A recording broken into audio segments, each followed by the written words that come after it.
In 2011, a Monday in mid-April, I took my son to the zoo. He wore his red baseball cap and that cartoon elephant shirt he always begged to wear. We passed the flamingos, the gift shop, the tiger statue near the fountain, places I've avoided ever since. And I remember thinking just for a second that it felt too quiet for a place that big. Too still. I'd taken him to the zoo plenty of times before, but that day, something hung in the air like a string waiting to snap. Before I go any further, let me know where you're listening from down in the comments. And if stories like this ever touched your own life, tap that like and subscribe. Every time someone hears Ethan's name, it helps keep his story alive. I'm Rachel Ellison. I was 39 when it happened. Lived in San Diego most of my life, small home just off the 8 freeway, in a neighborhood where everybody knew which driveway belonged to which kid's scooter. I used to teach kindergarten before Ethan was born. After that, I stayed home full-time.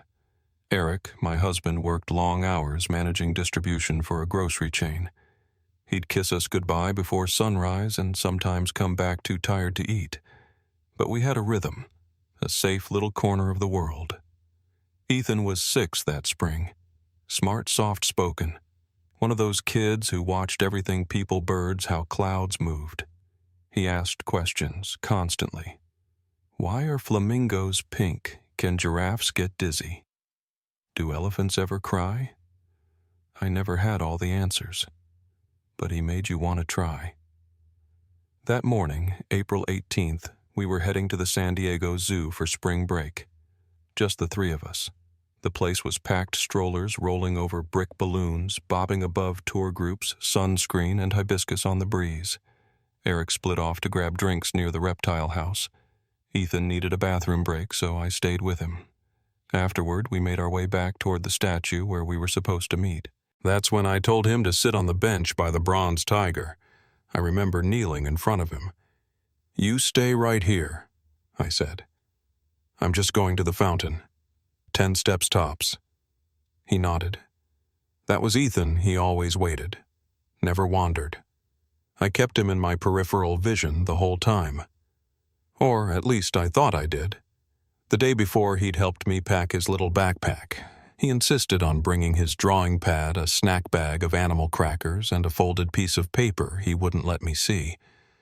"It's just a picture," he told me. "A happy one." I smiled and zipped it closed. That detail didn't seem important until later. I used to think of that Monday like any other family outing. Now, when I remember it, everything plays in slow motion. The way the sunlight filtered through the palm fronds, the sound of the carousel music drifting from across the park. How Ethan reached for my hand when a group of teenagers passed too close. I felt his little fingers grip mine, then let go just before I told him to sit down. I've replayed those final minutes 1,000 times.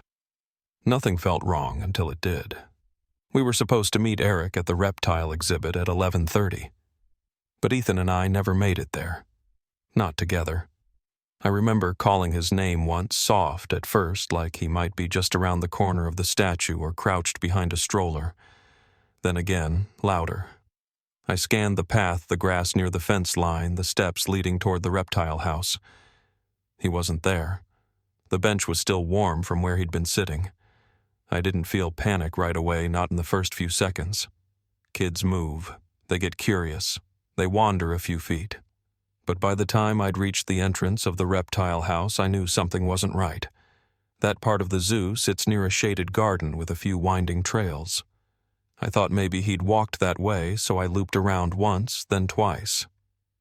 Nothing. No red cap bobbing in the crowd. No little voice calling Mom over the noise. When I stopped moving, that's when I felt it, this tight, hot sensation under my ribs, like the air itself was folding in.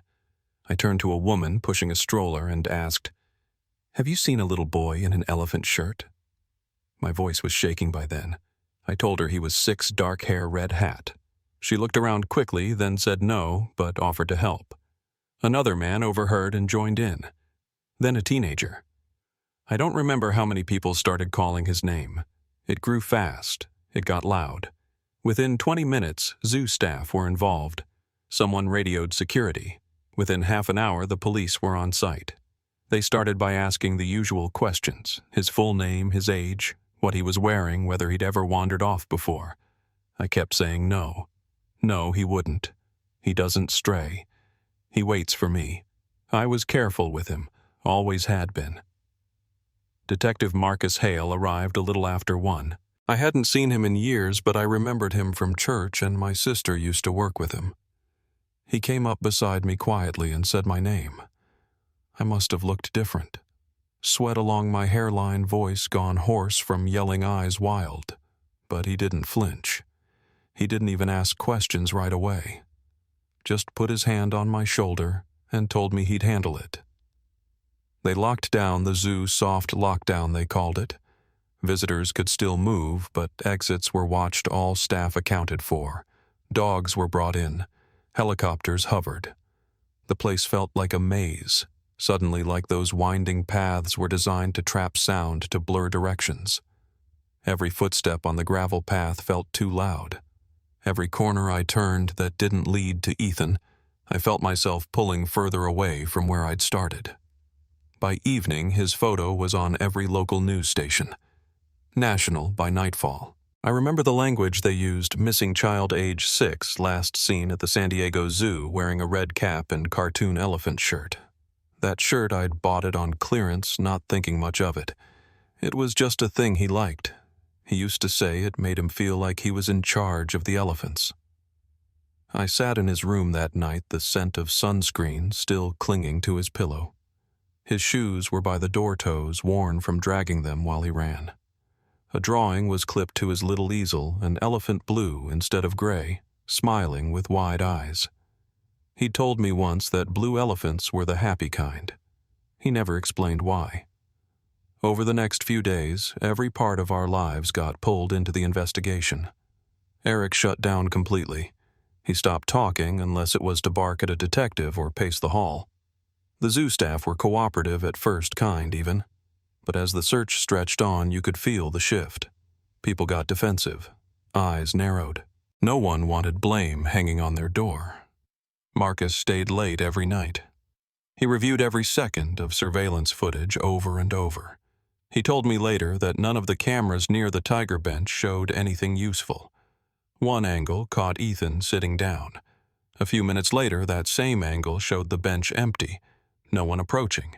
No one leading him away. Just gone, like the frame itself had been erased. They spoke to every visitor who was in that area between 11:15 and noon. Nothing. No one saw a thing. Until a gardener named Luis Morales came forward saying something didn't sit right with him. He told Marcus that earlier that morning before lunch, sometime near the reptile house, he saw a man walking with a child. The man wore a green staff jacket and was holding the child by the wrist. The kid looked like he was trying to pull away, but not enough to cause a scene. Luis figured it was just a parent or zookeeper guiding a rowdy kid. When Marcus asked the zoo about green jackets, they said none were issued. Staff uniforms were navy, or khaki always had been. That detail green jacket stuck with Marcus. And with me. Still, it went nowhere. The footage didn't catch that man. No clear photos matched Luis's description. Flyers were printed and taped to fences, power poles, gas station windows. The phones started ringing less. The updates got shorter. By June, there was nothing new. And by July, people stopped asking. I kept my phone volume on high even when I slept. Slept, if you could call it that. I'd sit on the couch at 2 a.m, scrolling every local forum, every missing persons post, even overseas news sites.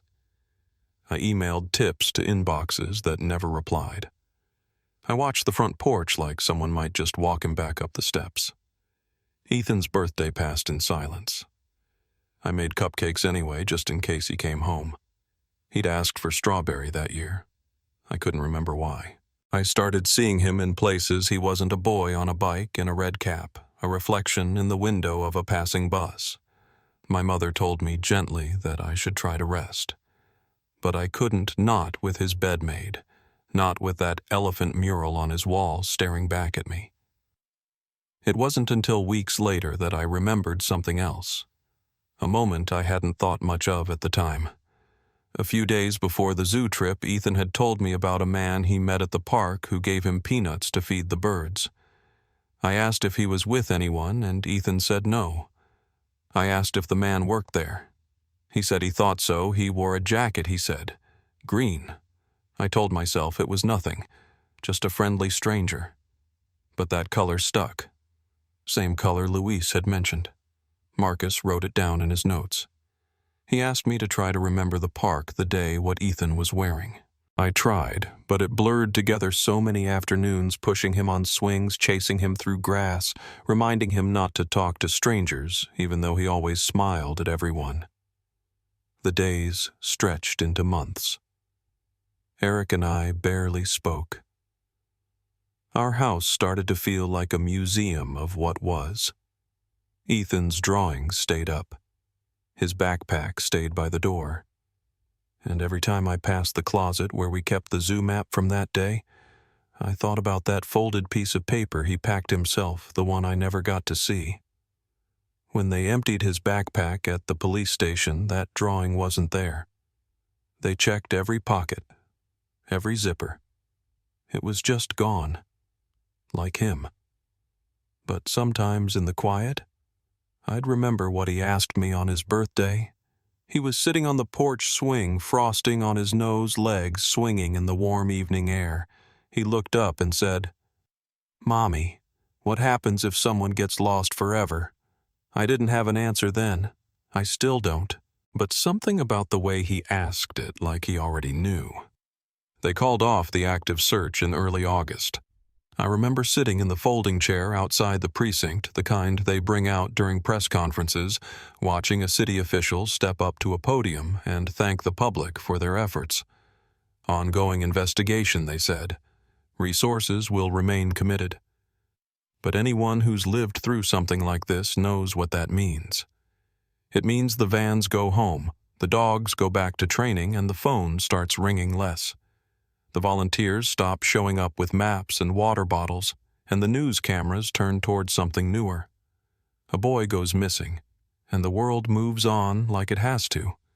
And you're just left standing there trying to explain to yourself how a child can disappear from a public bench in broad daylight, and somehow, that's the end of it. People were kind at first. Neighbors dropped off food. Parents from Ethan's school sent cards. Even the mailman stopped to ask how we were doing, but after a while that started to fade too. One of the hardest things about grief, especially this kind, is that it makes people uncomfortable. They want it to have a shape. They want to say the right thing and feel useful. But when there's no closure, no funeral, no confirmed tragedy to anchor their sympathy to, people start pulling away, like they're afraid your kind of sadness might be contagious. I did a few interviews. Local news, then regional. Sat under bright studio lights and held up his picture. I told them he loved animals, that he was afraid of fireworks, that he used to carry a little toy elephant in his coat pocket. The reporters always nodded like they cared. But afterward, when the lights went off and the makeup came off, the quiet came roaring back in. I'd go home to a house that hadn't been touched in weeks. Laundry still folded in the basket. His backpack still hanging by the door. It got to where I'd stop opening the fridge because everything in there reminded me of what he liked, what I used to pack for lunch, what he never got to finish. Eric and I started drifting after the first few months. I don't know exactly when it happened. At some point, it just became easier to sit in separate rooms. He couldn't look at me without thinking of that day, and I couldn't look at him without hearing the silence where Ethan's voice should have been. We went to counseling once. It didn't help. The therapist kept asking us to visualize a future together. I walked out halfway through the second session. He never booked a third. By the 1-year mark, most people assumed he was dead. That's not how they said it, of course. They used softer words. Gone. Lost. Past. But I could hear it in the way their voices lowered, in the way they tilted their heads when they asked if I was doing okay. And if I ever said no, if I ever said I still believed he was out there, I'd see it. That flicker of discomfort. That glance exchanged between two people who'd already decided you were living in denial. Marcus was one of the only ones who didn't. He'd check in every few weeks even after the case file had been boxed and shelved. Sometimes just a call, other times he'd stop by with a folder of old notes or a theory he'd come across. He told me he couldn't stop thinking about the green jacket, about the fact that the zoo confirmed they never issued that color. He showed me a printout once, months after the fact, of maintenance vendors who were on the grounds that day. There was a name he circled, Wesley Trent. Said he was a subcontractor refrigeration technician. No photo, no address, just a P.O. box out of Riverside. His last logged shift was April 18th, the day Ethan vanished. Marcus said the file was thin.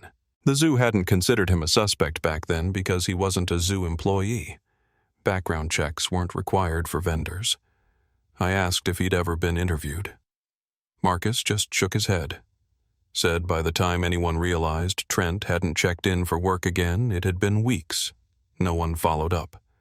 And then, 6 months later, he turned up on a passenger list for a small plane that went down outside Arusha in northern Tanzania. All presumed dead, no bodies recovered. Just wreckage and a black box. Marcus didn't tell me that part right away. When he finally did, he sat on my porch for nearly an hour before speaking. Said it still didn't mean anything. Just a trail that ended too conveniently. After that, the visits came less often. I could tell Marcus was wearing the case like a weight he couldn't carry anymore. And I didn't blame him. There wasn't much left to investigate. No sightings, no ransom, no forensics. A kid disappears in public without a sound, without a witness, and people start whispering things you can't unhear. I saw it in the comments online, on forums, even in emails. Some people blamed me, said I shouldn't have left him alone even for a second. Others said he must have wandered, that maybe he drowned in some pond the zoo forgot to search. One message, anonymous of course, said I probably did it myself. That's the kind of darkness that creeps in when the world loses interest. It doesn't even need proof. It just needs a vacuum. One night after the second anniversary, I went up to the attic looking for Ethan's baby blanket. Something about the way the weather had changed, it made me miss holding it. I found the storage bin and opened it, expecting old clothes, maybe a pair of outgrown sneakers. But underneath it all was something I hadn't seen before. A sketchbook. Small, spiral-bound. The kind I kept in the kitchen drawer for grocery lists or quick notes. Ethan must have grabbed it. Most of the pages were blank except for one near the middle. It was a drawing. A blue elephant standing behind a tree. In the background was a tall fence, and beside it a man. His face was just scribbled shadow, but the jacket. The jacket was green. I stared at it for a long time. The lines weren't clean, just a kid's drawing. But the detail stuck with me. The way the tree curved, the placement of the man's hand near the elephant's back, the fact that the fence looked more like a cage. I brought it downstairs, laid it flat on the kitchen table, and turned on the lamp. I took a photo and sent it to Marcus. No words. Just the picture. He called within minutes, said he remembered Ethan always drawing animals. But he hadn't seen this one. I told him I hadn't either. Not until that night. He asked if he could borrow it. I told him I wasn't sure yet, that I needed more time. That was the first time I'd heard his voice sound different in a while, like something had shifted. "I'll keep digging," he said, "even if no one else will." And then quietly he added, "I don't think this is over." Marcus didn't call for a while after that. I think he was giving me space, or maybe trying to manage expectations, his or mine. But when he finally showed up at my door again, he had something with him. It was a padded envelope marked and remarked with post office stickers. "From Portland," he said. "Wildlife doc series. You might want to see this." I took it from him, feeling the weight of it in my hands. Just a standard flash drive inside. No note. He followed me to the kitchen while I plugged it into my laptop. I hadn't touched that computer in months. Dust clung to the top and the power cord had been kicked under the table. It took a minute to boot. He leaned against the counter and crossed his arms, watching me. "Just press play," he said. I didn't know what I was looking at first. Grainy footage washed in warm color like it had been filmed late in the day. Trees stretched overhead, taller than any I'd ever seen. Mud paths, slow-moving clouds. A young man, late teens, maybe early 20s, walking beside a baby elephant. The elephant kept glancing up at him, bumping his side like it knew him. The boy, he wasn't facing the camera at first, but the way he walked, the gentle way he placed his hand on the elephant's back, it stopped me cold. And then he turned slightly. Not directly, but just enough for the light to catch his jawline. His nose. A small scar at the base of his neck. I paused the video. Marcus stepped closer. "You see it too," he said quietly. I nodded, but I couldn't speak. My hands were shaking too much to work the keyboard. I took a photo of the screen with my phone, not trusting anything. I sent it to my email, then again to my cloud, then again to Marcus, just in case. The boy wasn't named in the footage. No narration mentioned him. He never spoke. He was just there, part of the background, helping move the animals, cleaning a pen, guiding a calf through a stream. We played the clip again and again. And that's when I saw the necklace. It was a cord, worn and fraying, tied around his neck. At the end of it, a charm. Pale blue, small, shaped like an elephant. I walked to my bedroom and opened the box under my bed. Ethan's box. I hadn't touched it in years, but I still knew exactly what was in there. Photos. His drawings. A birthday card with a smudge of frosting still on the corner. And one old photo, Ethan standing shirtless in the backyard after running through the sprinklers. You could just barely see the scar at the base of his neck. Same place, same shape. I sat down on the floor.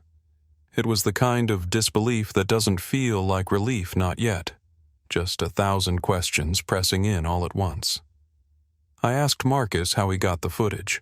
He said he'd been tracking down freelance wildlife cinematographers. Olivia Reed. The woman who shot the documentary had responded to an old inquiry. She was based out of Portland and agreed to meet. "You'll come with me?" he asked. I nodded. We flew out the next morning. It had been over a decade since I'd flown anywhere. The airport felt colder than I remembered. I barely looked out the window. Marcus didn't talk much, and neither did I. By the time we landed and picked up the rental car, it was late afternoon. Olivia's studio was inside an old warehouse that had been converted into creative spaces.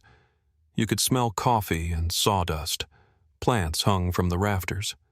She met us at the door, quiet, gentle, like someone used to waiting for animals to come to her rather than chasing them down. I showed her the screenshot. She didn't ask any questions at first, just stared at it, then slowly nodded. He showed up at a sanctuary near the border of Kenya and Tanzania, she said. Didn't speak English. Said his name was Ben. Said he'd been living with a family from a nearby village since he was 6 or 7. No papers, no records. Just showed up one day and started helping. I asked if he ever said where he was from. Olivia said no, but he used to draw things that didn't make sense to them. Glass walls, cages, a swing. And sometimes at sunset when the elephants would settle into the trees, he'd stare into the sky and get this look like he was searching for something. He had a scar on his neck, she added.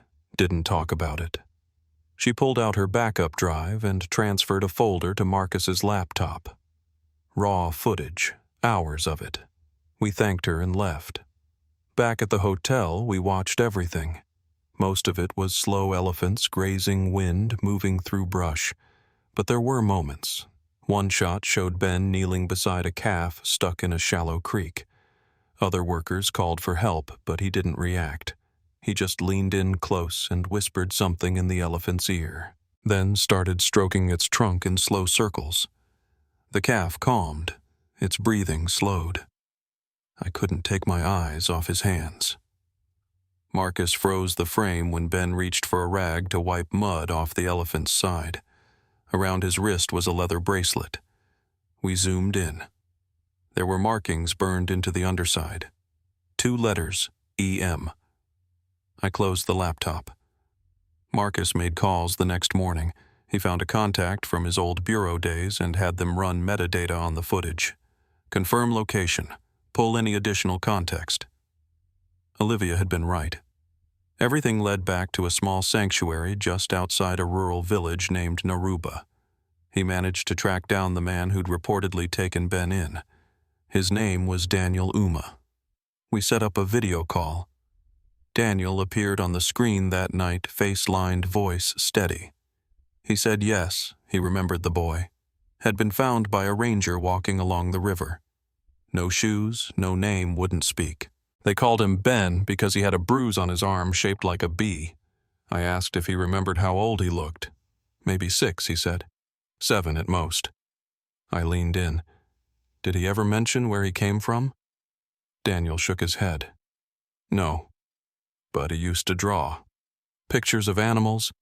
Yes, but also strange things. A room with a window he couldn't open. People on the other side of glass. And sometimes he'd repeat a word. I asked what word. Daniel hesitated. Sandy, he said. He'd say it over and over, like a name. My breath caught. San Diego. Maybe not forgotten, just misremembered. After the call, I sat by the window of the hotel room with the bracelet still on the screen. Ethan's initials, or at least the ones I gave him. I didn't sleep that night.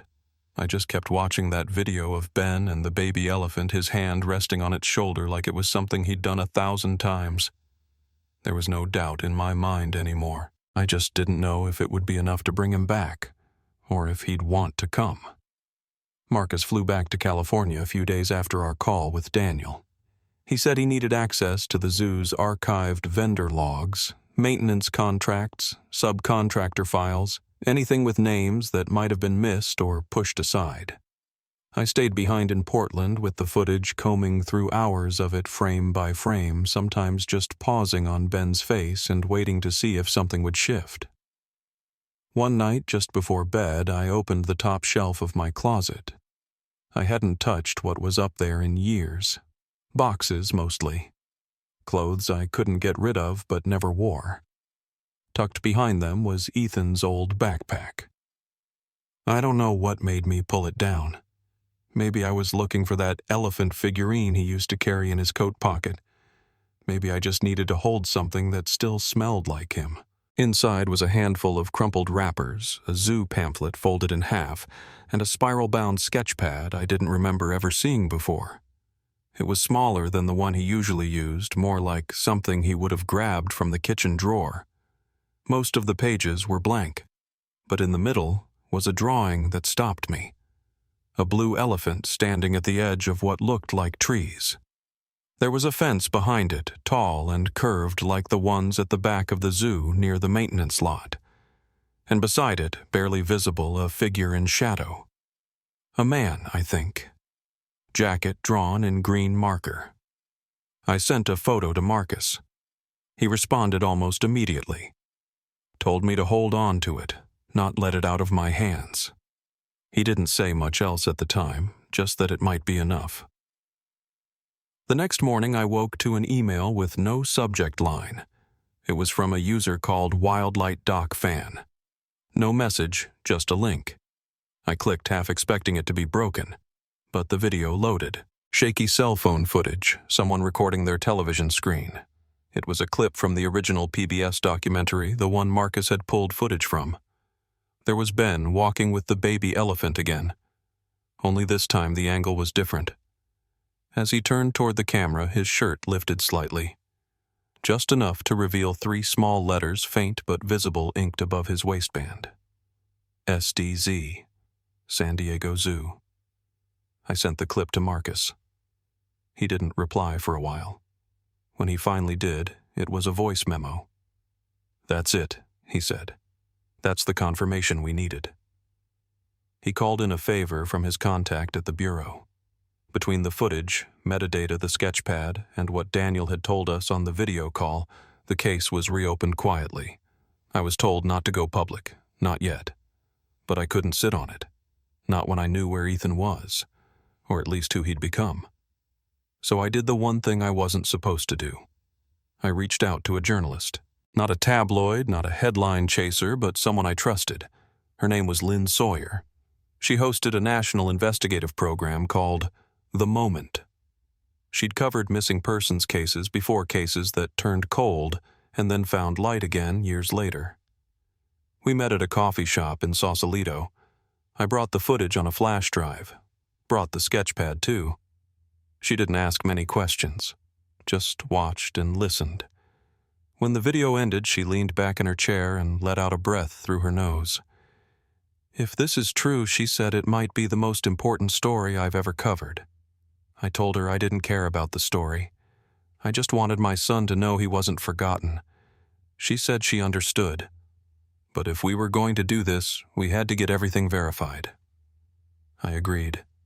She had a contact at an independent drone company that sometimes sold raw footage to wildlife filmmakers. If there were any outtakes, anything that hadn't made it into the broadcast, they might have it. 2 weeks passed. Then she emailed me a file. Subject line, recovered drone footage. Watch immediately. I opened it alone, lights off, just my laptop and a cup of tea that went cold while I watched. It was a different angle of the same trail Ben had walked before. Same baby elephant, same pace, same light, brushing through the trees. But this time, as he walked, the camera caught the lower part of his back. The shirt lifted again just enough. I paused it, zoomed in. The letters were clearer this time. SDZ, inked faintly, almost like it had been done years ago. That night I called Marcus, told him I was going to Kenya. He didn't argue, said he'd come too. We filed the paperwork together, travel clearance under humanitarian grounds. The Bureau backed it, though they kept it quiet.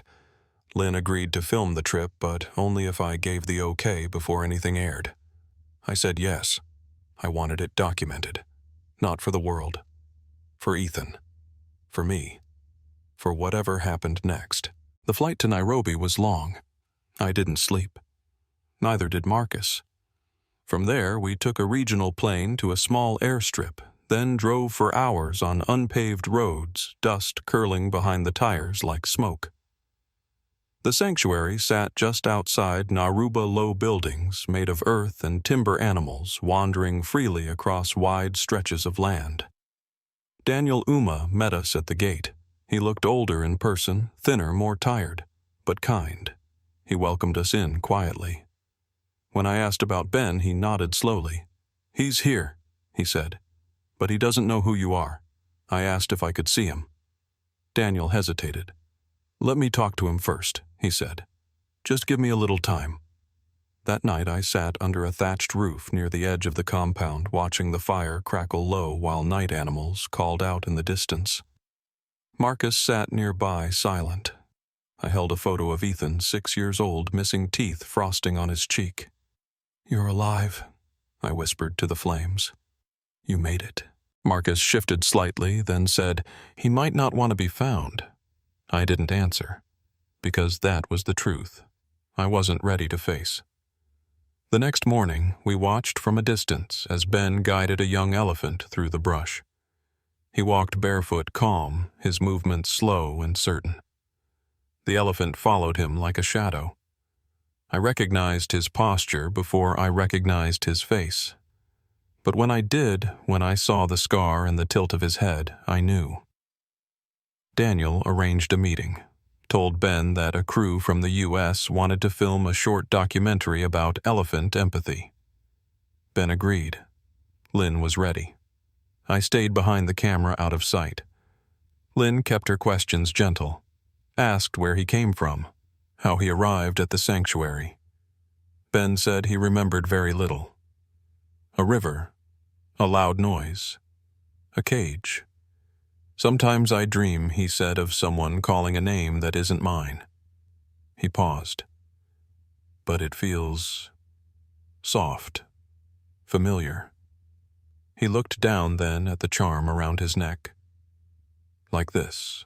Lynn handed him a laminated photo, Ethan in his red cap smiling. Ben stared at it for a moment. "That's not me," he said, but his voice caught just slightly. That night I walked down to the edge of the stables alone. Ben was sitting on a rock staring out across the open land. I stepped into the light slowly. He turned, met my eyes, didn't move.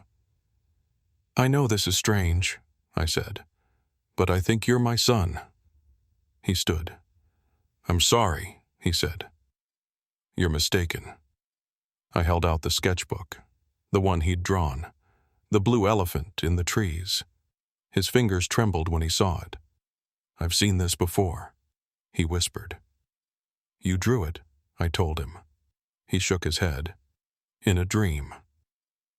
The next day Marcus requested a DNA test. Ben agreed.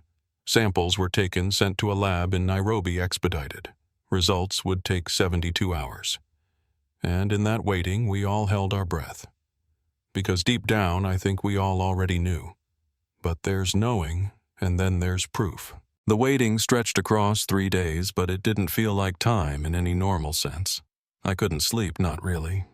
I'd doze in short spells on the porch at the edge of the sanctuary fence, sometimes, just with my head resting on my folded arms at the table. There were no updates from the lab, no messages from Nairobi, nothing more to do but sit in that quiet space between hope and fear. I left things out for him without saying a word. The red cap from his childhood, a toy elephant from the attic, that old sketchbook with the blue elephant he'd drawn. I didn't know if he'd seen them until the second morning when I noticed the hat was gone. Later that afternoon, I saw him walking near the outer pens with it turned backwards, just like he used to wear it. He didn't look at me, didn't say a word, but that moment shifted something in my chest. On the third evening, the wind changed. A storm had passed earlier that day, one of those short bursts that leaves the air smelling of wet earth and flowering things. I was sitting under the open roof near the fire when Daniel came over and sat down beside me. He didn't speak right away, just handed me a warm cup of tea and looked out across the trees. He asked me a question earlier, he said. Wanted to know if I believed what you were telling him. I looked at him and waited. Daniel nodded slowly. I told him I believed he's always carried something that didn't fit like a missing piece with no shape. I didn't say anything. The way he said it, that was enough. That night, Marcus got a call. He was sitting out back, still in his boots, pacing slowly like he'd done every evening since we'd arrived. The ring was short, a single tone, before he picked up. He didn't speak much, just listened, asked them to repeat it once, then looked over at me and gave a single nod. I walked toward him as he ended the call and handed me a printed page that had been faxed over from the lab. No big headlines, no dramatic language. Just a line at the top: DNA match confirmed. 99.87% maternal relationship.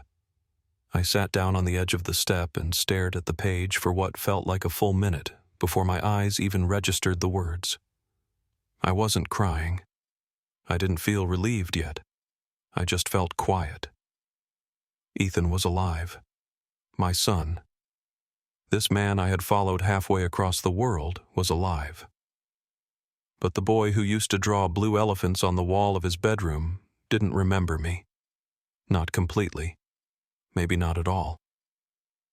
The next morning, Ben came to see me. It was just after sunrise. I was alone at the back of the compound, folding up my blanket from where I'd slept outside.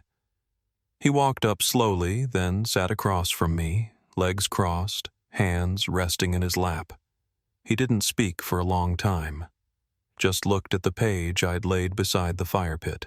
He reached out and turned it slightly so he could read the heading, then traced the corner with his thumb. "I don't understand," he said softly. I told him I didn't either. Not fully. But the test didn't lie. "You were taken," I said, voice low. "You didn't run away. You didn't wander. Someone took you." He looked down at his hands. Why would someone take a child? I didn't have a good answer. It's a question that had broken me 1,000 different ways over the years. But Marcus had been digging since the day we arrived. He stepped forward, then carrying a folder tucked under his arm. He laid it open between us. Inside was a single photo. A man in his late 30s, narrow eyes, dark hair. His name was Wesley Trent, Marcus said. Subcontracted refrigeration tech, worked near the reptile house the day you vanished. Ben stared at the picture without speaking. He wasn't an official zoo employee, so no one ran a full background check.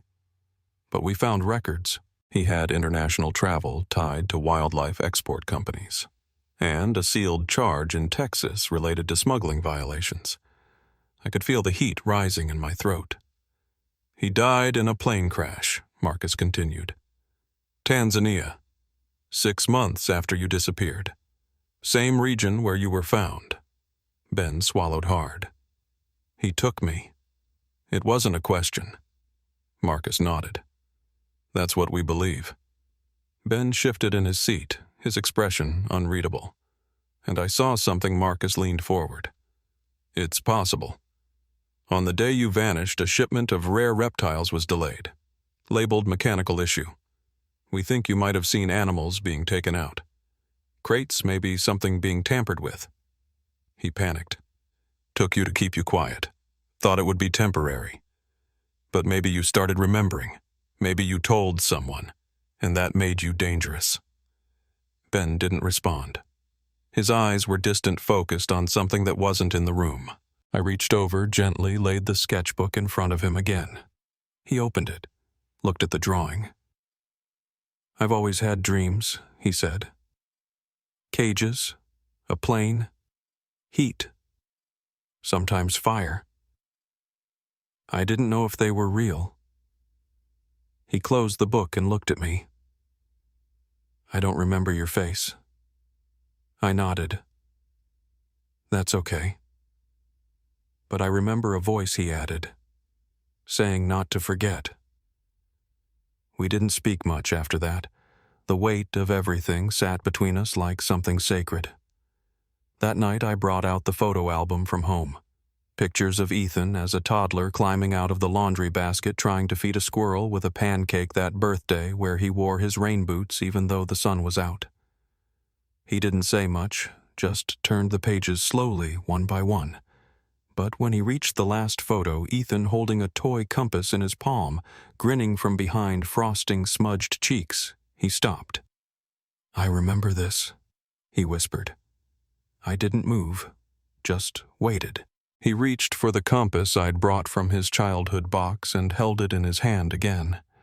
His thumb fit perfectly into the groove he'd worn smooth when he was little.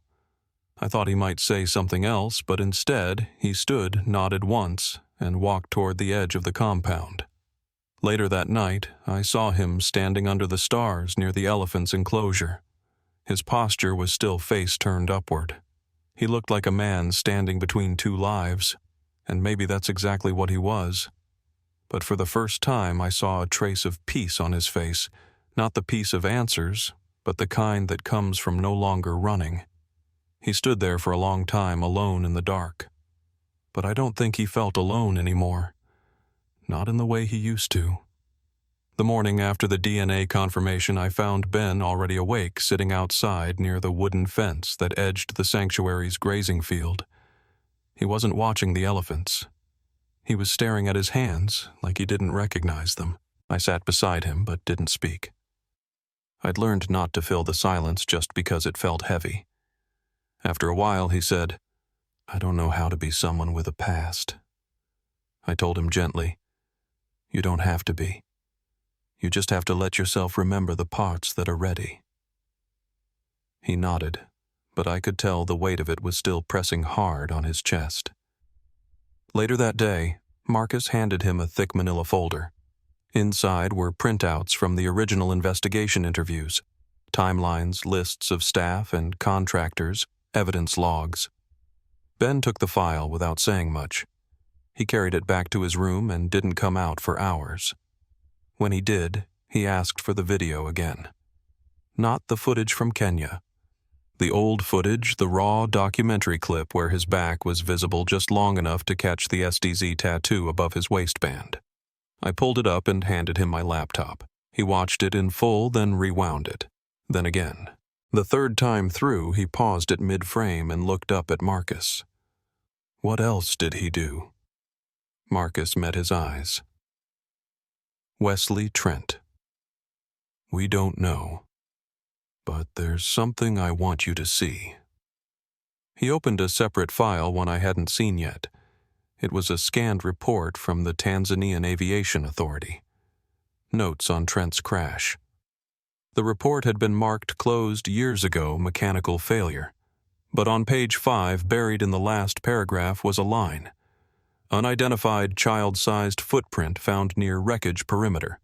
No matching record found at time of incident. No follow-up conducted. I blinked.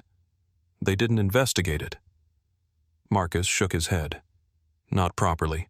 The site was remote. The manifest only listed 3 adult passengers. No one knew to look for a 4th. Ben sat very still.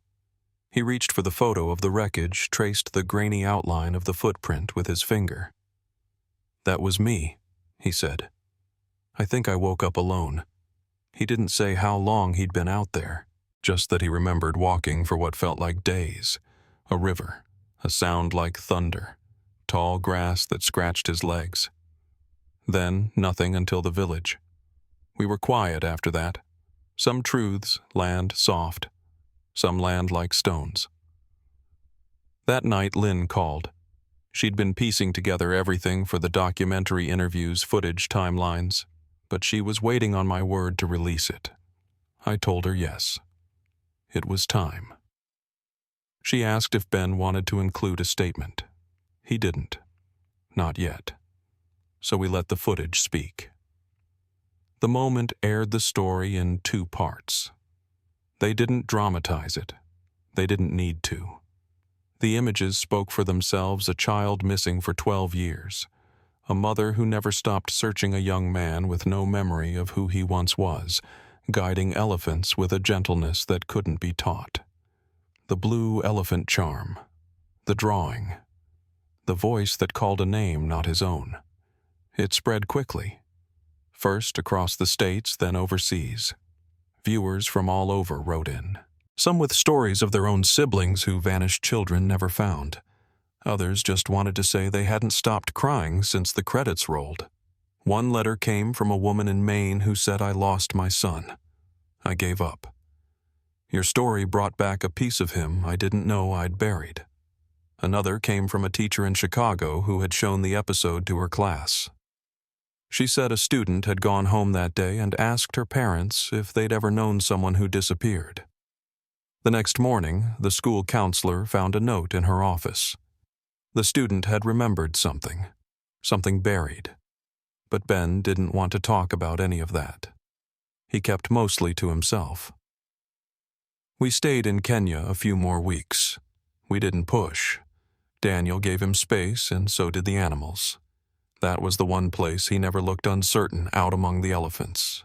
They followed him with trust that couldn't be explained. I watched one afternoon as a calf lay down near him in the dirt and rested its head in his lap. He didn't flinch, just rested a hand on its side and closed his eyes. I don't think anyone spoke for a full hour. Eventually, it came time to leave. My return flight was scheduled for the following week.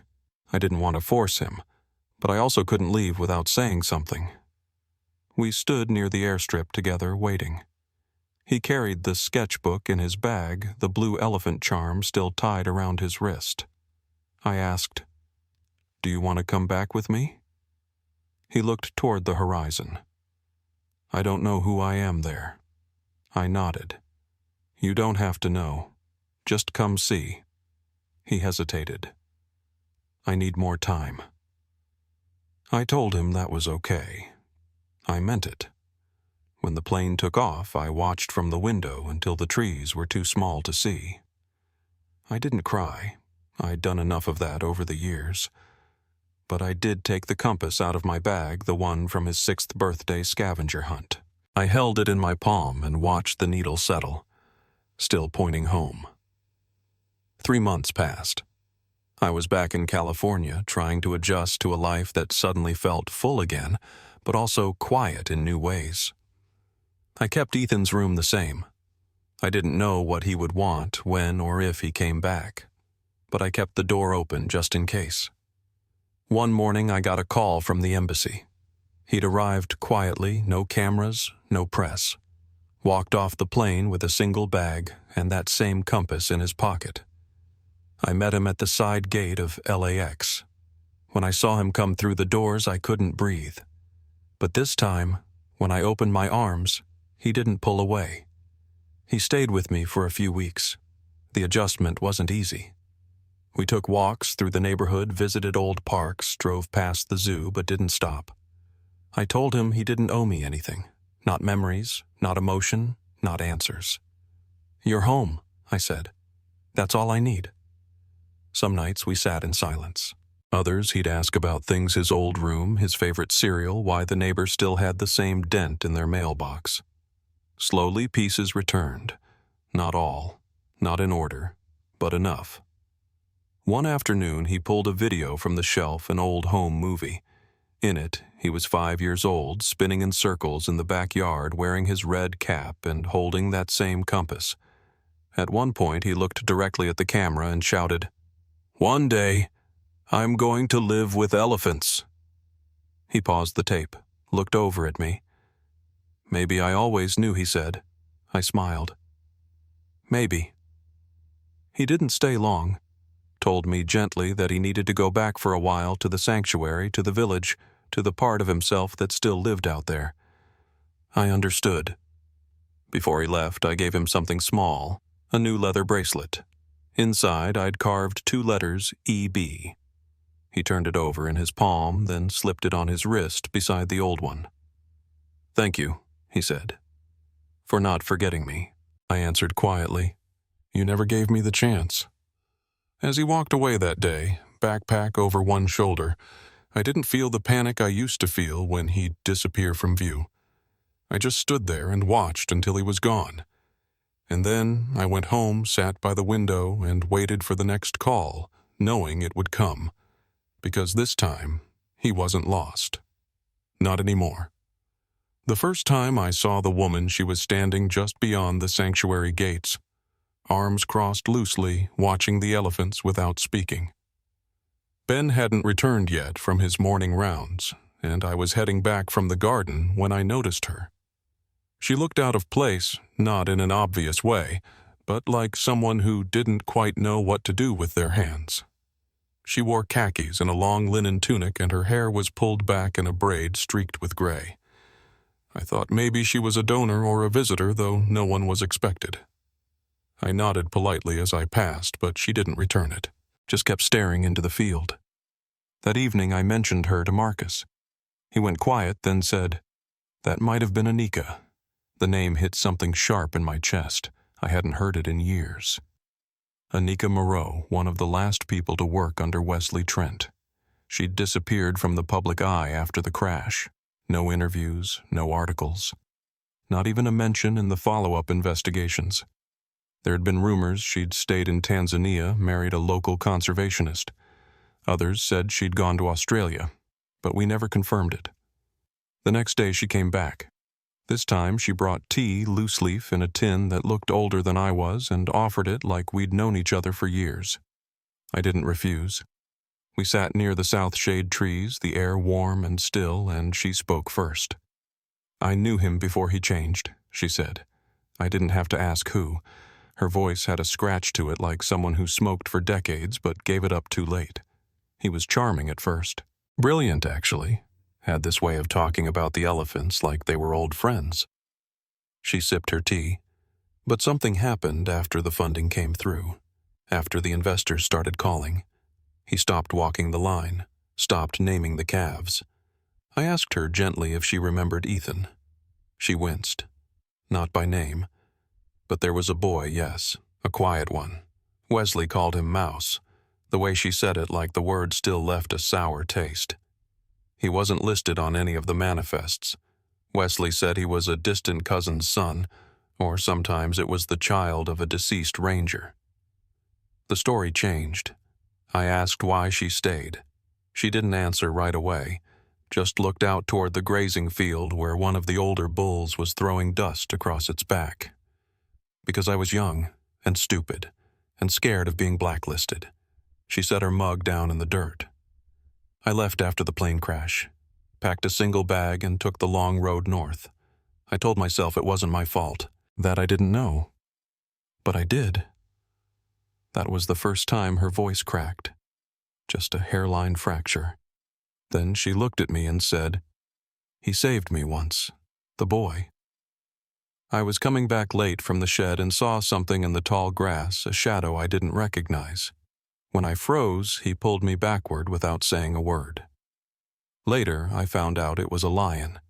Young, hungry, desperate. It left after a minute. But I never forgot the way he moved, like someone who'd already been hunted. That evening, Ben returned from the forest line. He walked straight past the main lodge without glancing at us, but Anika watched him the whole way. When I asked if she wanted to speak to him, she shook her head. Not yet. He wouldn't remember me. I just needed to see him. Before she left, she handed me a worn notebook wrapped in cloth. These are my logs, from the last 2 years before the crash. I don't know what's useful, but I couldn't keep them anymore. I opened it later that night. The handwriting was tight precise. Most of it was field notes, feeds, injuries, sleep patterns, but now and then a line would stand out. Wesley took the boy to Mombasa, unclear why. Returned alone, said nothing. Or child not accounted for in emergency drills, protested, was dismissed. I stayed up well past midnight reading circling entries that matched the timeline we'd reconstructed. When I called Marcus the next morning, he said he'd already begun cross-referencing the logs with Trent's travel records. There are gaps, he said. Places he claimed to be but never landed. Payments routed through third-party accounts. This helps. I asked if we could use it to reopen any official inquiry, but he was cautious. The statute of limitations on the paperwork end is gone, but if we can tie it to another child someone's still missing, then maybe. He paused. There's one more name I need you to look into. Daniel Cho. He was Wesley's logistics contact for about a year. Disappeared shortly after the crash. His sister filed a missing persons report in Malaysia, but nothing came of it. He was last seen headed toward a reserve in Zambia. I brought the name to Ben later that week. He was out in the northeast corner fixing a broken gate with one of the other volunteers. When I said the name aloud, Daniel Cho, he didn't react right away, just kept working, tightening the bolt with deliberate pressure. Then he stopped. "That name's in the book," he said. I asked what book. He walked back to his tent and came out holding a weathered copy of a wildlife guide. Inside the front cover was a page glued in faded typewritten text, barely legible. A list of names, some marked with a single red dot. Daniel Cho was one of them. So was Anika. So was Wesley. But there were others, names we didn't recognize. Some had dots, some didn't. We scanned the page and sent it to Marcus. He called back the same day. "That's not a field guide," he said. "That's a routing ledger." The names weren't random. They were connected to permit applications, satellite tags, supply shipments. Someone had been tracking movement across borders under false credentials, possibly using wildlife research as cover. "It's bigger than we thought," he said quietly. "This wasn't just about one boy." I knew then that everything we'd uncovered was only part of the story. That whatever system had taken Ethan might still be active in ways we couldn't see yet. And as I sat there watching the wind shift the dust across the edge of the field, I realized something else. We hadn't found the end. We'd just pulled the first thread. Later that night, Ben brought the book to my room. He placed it on the table, then sat across from me. "Do you think he's still out there?" he asked. I didn't answer right away. "I think someone is," I said. "And they've kept quiet a long time." He opened the book to the final page. There, scrawled in different handwriting, was a single sentence. "The wild always keeps its secrets." He stared at it for a long time, then closed the cover. Maybe he said, but not forever. Ben left the sanctuary 2 weeks after we sent the ledger to Interpol. He didn't say goodbye, not in the usual way.